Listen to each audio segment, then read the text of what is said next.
Hello, friends. I'm Stephen M. R. Covey.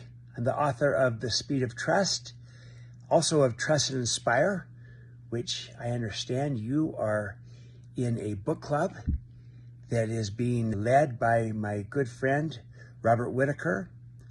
Isn't Robert amazing? He's a remarkable business leader who also is a great teacher, and he's an even better person. So he's my friend, and I'm grateful for our relationship and for the work we've done together. It's been exciting, and I'm thrilled that he's leading this book club study of Trust and Inspire with you. And by the way, I'm really looking forward to meeting many of you in Georgia in just a couple of weeks at this upcoming event. I'm excited about that, looking forward to it so much, where we'll be diving deep into the speed of trust. But I know that this last week you've been studying about stewardship agreements as part of the Trust and Inspire book. And I want to just share 3 thoughts, if I could, about stewardship agreements. Here's the first. The stewardship agreement is a fantastic tool to really operationalize the stewardship of trusting, because it enables you to really extend trust to someone, really empower someone, and yet still keep control, because you build the control into the agreement itself, as opposed to you having to hover over and micromanage somebody. No one likes that kind of control, where no one likes to be micromanaged. They like to be empowered. And we want to empower people, but we also want to make sure that we get the job done.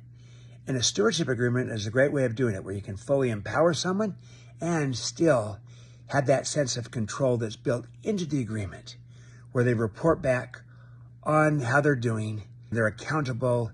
They judge themselves, but against the expectations that you build together, the desired results, the guidelines, the resources to work with, and they're accountable to that. So it's a great tool to really accomplish both of the 2 things, of empowering somebody, but also still having control. But it's a different kind of control. It's a far better form of control. It's control in the agreement as opposed to micromanagement. So that's the first point. And the second point is, I think a stewardship agreement is a great tool that can be flexed and meet the needs of a different situation, different context, different person. So it's not a one-size-fits-all. Maybe with somebody, you might build a stewardship agreement that's very tight, and they're going to report back quite frequently on how they're doing. They still judge themselves, but they report back to you on how they're doing, so they're accountable. But maybe with somebody, it's maybe more frequent accountability, because maybe the risk is so great, or they're new, they're inexperienced, they're gaining knowledge and understanding. But you can flex it to that. With another person, it might be that they report back just routinely. And because they're so experienced, they're so capable, and they've done this, and the risk is lower. So it's not a one-size-fits-all. You can adjust it to the person, to the context, to the situation. And you can do it with anyone. You can do it with a direct report. You can do it with a peer. You can even do it with a boss. You can do it with a neighbor. And you can do it with a friend, or with any kind of stakeholder, customer, partner, is to build a stewardship agreement about what we're going to do together. And then here's the third point that brings me to the main thing I want to emphasize, and that is the key to a great stewardship agreement is to build the agreement together with the person, as opposed to just dictating the agreement to the person. See, a command and control leader just dictates the agreement, but in the process does not get buy-in, does not get commitment. A Trust and Inspire leader builds the agreement together with the other person. They're doing it with them. They get far more buy-in, far more commitment, and the odds of that person succeeding and getting the job done, getting those results, goes up dramatically. Because when there's greater involvement, there's greater commitment. So build the agreement with the other person.